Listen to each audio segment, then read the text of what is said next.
പഞ്ഞി പോലെ സോഫ്റ്റ് ആയിട്ടുള്ള ഈ ഒരു പലഹാരം ഒട്ടും എണ്ണയില്ലാതെയാണ് തയ്യാറാക്കിയെടുത്തിരിക്കുന്നത്. ക്രിസ്മസ് ഒക്കെ അല്ലേ വരാൻ പോകുന്നത്. വളരെ ഹെൽത്തി ആയിട്ടുള്ള ഒരു വട്ടയപ്പം ഇന്ന് ഉണ്ടാക്കി നോക്കിയാലോ. ഇതുണ്ടാക്കാനായിട്ട് ആദ്യം തന്നെ ഒരു പാത്രത്തിലേക്ക് 1/4 കപ്പ് വെളുത്ത അവിലാണ് എടുത്തിരിക്കുന്നത്.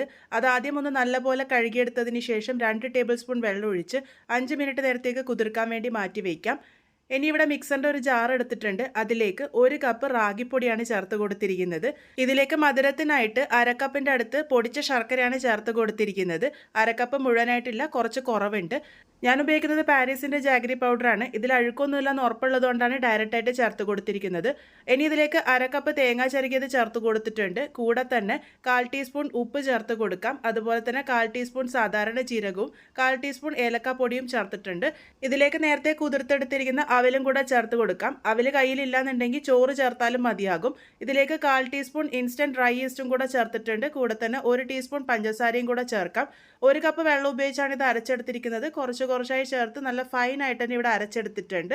അതിനുശേഷം ഇതിലേക്ക് 2 ടേബിൾ സ്പൂൺ വെള്ളം കൂടെ ചേർത്ത് ആ ഒരു മിക്സറിൻ്റെ ജാറ് കഴുകിയിട്ടും കൂടെ ഒഴിച്ചു കൊടുത്തിട്ടുണ്ട്.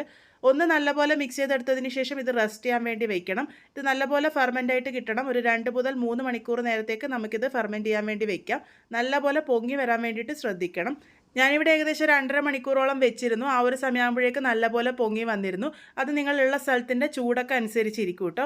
ഒന്ന് ചെറുതായി മിക്സ് ചെയ്തെടുത്തിട്ടുണ്ട്. അതിനുശേഷം ഇത് ഏത് പാത്രത്തിലാണോ സെറ്റ് ചെയ്യാൻ വേണ്ടി പോകുന്നത് ആ ഒരു പാത്രം ഒന്ന് എണ്ണയോ നെയ്യോ തടവിയെടുക്കാം. ഞാനിതുപോലെ കുഞ്ഞ് കറിപ്പാത്രത്തിലാണ് തയ്യാറാക്കുന്നത്. ഈ ഒരു പാത്രത്തിൽ തന്നെ തയ്യാറാക്കണം എന്നൊന്നുമില്ല. നിങ്ങൾക്ക് ഏത് ടൈപ്പ് പാത്രം വേണമെങ്കിലും ഉപയോഗിക്കാം.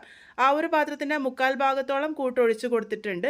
1/4 ഭാഗത്തോളം മാത്രം ഒഴിച്ചു കൊടുത്താൽ മതി. ഇത് പൊങ്ങി വരും നന്നായിട്ട്. ഇനി ഇത് ആവിയിൽ വേവിച്ചെടുക്കാനാണ് പോകുന്നത്. സ്റ്റീമർ നേരത്തെ വെള്ളമൊഴിച്ച് ആവി വരാൻ വേണ്ടി വെച്ചിരുന്നു. ആവി നല്ലപോലെ വന്നതിന് ശേഷം ഈ ഒരു പാത്രങ്ങൾ ഇതിലേക്ക് ഇറക്കി വെച്ച് കൊടുക്കാം. ആദ്യം 5 മിനിറ്റ് നേരം ഒന്ന് മീഡിയം ടു ഹൈ ഫ്ലെയിമിൽ ഒന്ന് വേവിച്ചെടുക്കാം. ആ ഒരു സമയമാകുമ്പോഴേക്കും ഇത് നന്നായിട്ട് പൊങ്ങി വരും. ഇതിൻ്റെ മുകളിലേക്ക് കുറച്ച് നെയ്യിൽ മൂപ്പിച്ചെടുത്തിരിക്കുന്ന കിസ്മിസാണ് വെച്ച് കൊടുക്കുന്നത്. ഈ ഒരു കിസ്മിസും കൂടെ കൂടി കഴിക്കുമ്പോഴാണ് ശരിക്കും ഈ ഒരു വട്ടയപ്പത്തിൻ്റെ രുചി നല്ലപോലെ കൂടുന്നത്.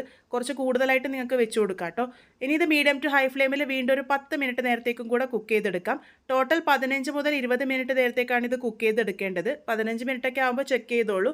ഇതിപ്പോൾ 15 മിനിറ്റ് ആകുമ്പോൾ തന്നെ പെർഫെക്റ്റ് ആയിട്ട് കുക്കായിട്ട് വന്നിട്ടുണ്ട്. ഇതിൻ്റെ ചൂട് നല്ലപോലെ ആറി വന്നതിന് ശേഷം ഡീമോൾഡ് ചെയ്തെടുക്കുക. അരികുകളൊന്ന് ചെറുതായിട്ട് വിടിയിച്ച് കയ്യിലേക്ക് ടാപ്പ് ചെയ്യുമ്പോഴേക്കും ഈസി ആയിട്ട് നമുക്ക് ഡീമോൾഡ് ചെയ്തെടുക്കാൻ വേണ്ടി പറ്റും. നല്ല പഞ്ഞ് പോലെ സോഫ്റ്റ് ആയിട്ടുള്ള നമ്മളുടെ വട്ടയപ്പം ഇവിടെ റെഡി ആയിട്ടുണ്ട്.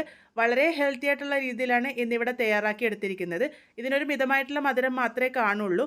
അപ്പോൾ എന്തായാലും ട്രൈ ചെയ്ത് നോക്കൂ. ട്രൈ ചെയ്ത് ഫീഡ്ബാക്സ് ഒക്കെ പറയാൻ വേണ്ടി മറക്കരുത്.